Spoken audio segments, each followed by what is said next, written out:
lorsque le diable te propose de changer la pierre en pain, il sait que tu seras servi par les anges dans une heure. Tout ce que le diable te propose, tu l'as déjà. Tu l'as déjà. Tu l'as déjà. Il y a la gloire qui t'attend. Au ciel, Dieu te réserve une gloire que tu ne peux imaginer. Et tu ne vas pas finir en enfer pour une femme, pour de l'argent, pour des maisons, pour des voitures, pour la gloire de ce monde. Tu ne vas pas finir en enfer pour cela. La vraie puissance, c'est dire, je ne le fais pas et tu ne le fais pas. Je ne le dirai pas et tu ne le dis pas. Je n'irai pas et je n'y vais pas. Tu es puissant. Tu es puissant. Un tel homme est puissant. C'est ça. Des hommes comme Joseph. Je ne le ferai pas. Je ne le ferai pas. Jette-moi en prison. Je ne le ferai pas. Des hommes comme Daniel. Je ne me prosternerai pas. Je ne me prosternerai pas. Ça, c'est un homme fort. Ça, c'est un homme puissant. Ça, c'est un homme digne de confiance. Où tu causes avec une femme des heures et des heures. Ta femme est dehors, elle n'a pas peur. Je connais mon mari. Il n'y a rien. Ça, tu es un homme fort. Que ta femme tremble. Tremble. Qu'est-ce qu'il y a? Tu connais la belle femme là? Elle cause avec ton mari.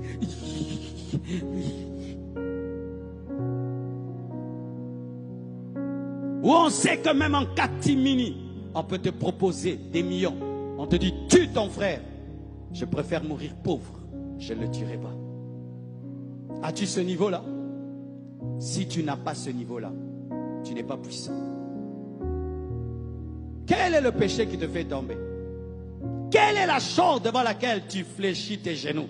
Quelle est la chose devant laquelle tu cesses d'être chrétien? Quelle est la chose devant laquelle tu réunis Jésus, tu réunis ta foi, tu réunis la Bible? C'est ça ta faiblesse. Et c'est ce que tu dois vaincre. Je termine. L'un des grands hommes de Dieu qui m'ont révolutionné dans le ministère avait un problème. Il n'arrivait pas à jeûner. Dieu l'appelait au jeûne, mais il mangeait. Chaque fois que sa femme préparait une bonne nourriture, il arrêtait le jeûne. Un jour, Dieu lui a dit, jusqu'à quand tu feras cela? Il s'appelle Allen Alonso. Il est déjà décédé, c'était un Américain. Un jour, il entre dans le jeûne et Jésus lui apparaît. Et lui présente ses 12 ou 13 péchés. Il lui dit, Allen Alonso, je vais t'utiliser puissamment. Mais il y a ces 12 péchés auxquels tu dois renoncer. Si tu renonces à ça, je vais t'utiliser. Il a pris des années, un péché après un autre. Il a commencé à arrêter. Et un jour, il avait tout arrêté. Une puissance est venue dans la vie d'Allen. Mes frères, cherchez ces vidéos. Il rallongeait les jambes. Pas les faux miracles, hein, vrais miracles. Une jambe d'1 mètre, il la rallonge même de 10 cm. Devant vous, des miracles inimaginables. Dieu a commencé à l'utiliser, mes frères. C'était exceptionnel. Mais sur le chemin, quand il a vu la puissance des miracles et des prodiges, il a repris 2 péchés. La drogue et l'alcool. Les gens ne savaient pas. Ils commençaient à se droguer, commençaient à prendre l'alcool. Commençaient à se droguer, commençaient à prendre l'alcool. Et c'est sûr que c'était pour les stress. Le stress du ministère, être à l'aise, avoir le courage, ne pas avoir peur, se détendre. Il n'avait plus obéi à l'alliance avec Dieu. Il a repris. Cet homme est mort comment? Il s'enivre et il doit rentrer chez lui. Il veut traverser la route. Il a oublié que c'était un chemin, une voie ferrée. Un train est venu l'a tué. On va faire l'autopsie de son corps. On trouve dans le corps de l'homme de Dieu de l'alcool et de la drogue. Il faisait marcher les paralytiques.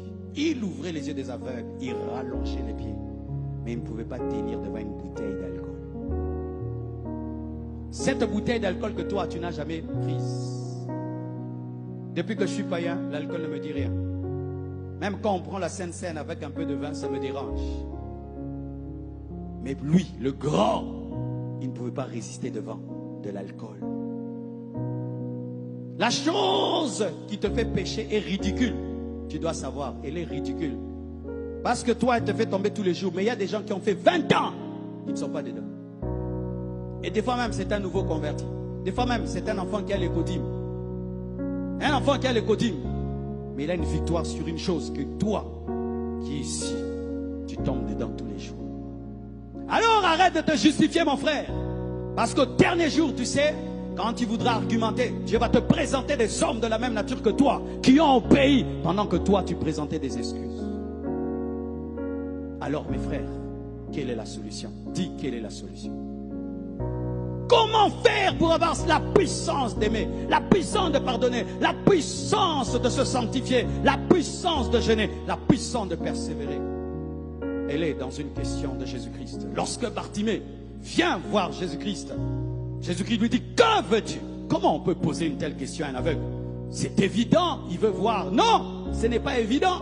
Il y a des aveugles qui ne veulent pas voir, qui ont besoin d'argent. Bartimée dit, je veux voir. Et Jésus lui dit, vois, ta foi t'a sauvé. Mais lui, il a dit ce qu'il voulait. Jésus parle de foi. Parce qu'il y a deux secrets. Pour que la puissance de Dieu vienne dans ta vie. Vouloir et avoir la foi. La foi et la volonté. Si tu n'as pas la volonté d'abandonner un péché, il ne te quittera jamais. Si tu n'as pas la volonté de pardonner à quelqu'un, Dieu ne va pas t'aider. Si tu n'as pas la volonté de persévérer jusqu'au bout, Dieu ne va pas t'aider. Si tu n'as pas la volonté de jeûner Alpha 40, Dieu ne va pas t'aider. Il faut vouloir. Veux-tu? Veux-tu? Veux-tu? La volonté ne suffit pas. Parce qu'il m'est arrivé quand j'étais païen de prendre des décisions. J'arrête, j'arrête. Et après un mois, je reprends. Il faut que la volonté soit combinée à la foi. Il faut la foi. Quelle foi? Que Dieu peut me délivrer de ce péché. Même si j'ai fait 10 ans dedans, il peut me libérer de ce péché. Il peut m'aider à pardonner. Tu dois croire qu'il est capable d'ouvrir tes yeux. Bartimée voulait et Bartimée croyait. C'est pourquoi il a vu. Tu dois vouloir et tu dois croire. La volonté et la foi. Amen. La puissance.